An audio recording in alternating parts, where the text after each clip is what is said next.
Hi folks, it's Mary Clark and I'm giving you an update on our mini PCR machine. So in my first video, I was trying to hook up our mini PCR machine to my computer to be able to run the crime scene investigation PCR. What happened was that this machine had already been programmed. I believe one of our freshman biology classes was working on an experiment. That group that had this PCR machine didn't finish out their run. So when I turned it on, this PCR machine automatically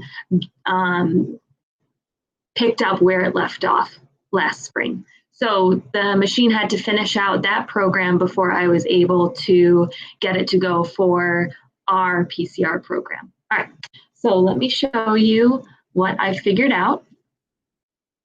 So just so you know, I'm using Google Meet right now to record this video. All right, so you'll see in a second my screen. I have the mini PCR application up and going. I have two different programs in here.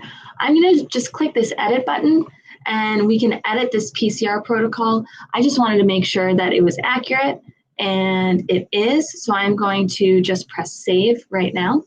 I haven't hooked up my mini PCR device, but I'm going to do so right now. So I need to hook it up to the USB, hook up the power, and then also turn it on. And then when I turn it on, some of these lights are going.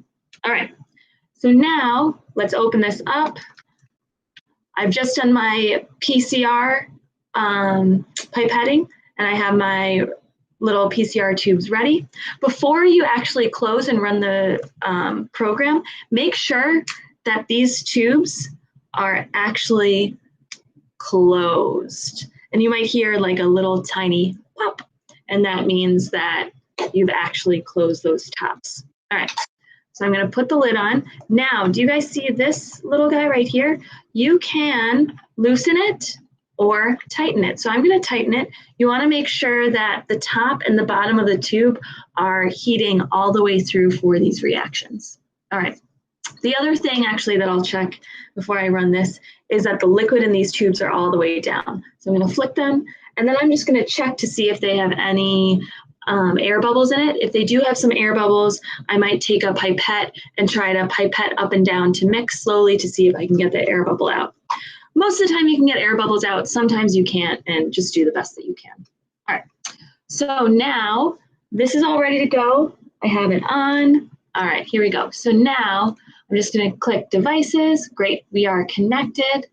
All right, and I'm gonna go back to my library. And just so you guys know, when I'm clicking these, sometimes it doesn't work when I click the top of the icon, but the bottom of the icon for some reason works. All right.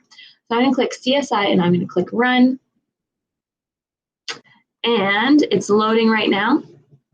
And as this is running, this dashboard gives you a lot of different information.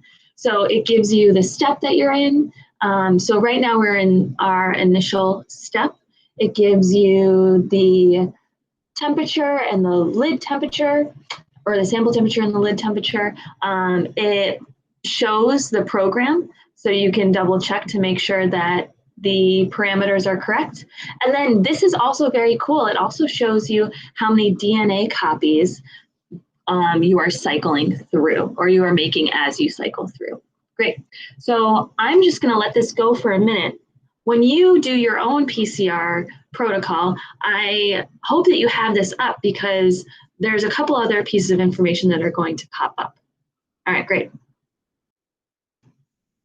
So we're just going to be patient right now and wait for this protocol to start. I'm going to pause, and then we'll come back and I'll show you what else pops up on this dashboard.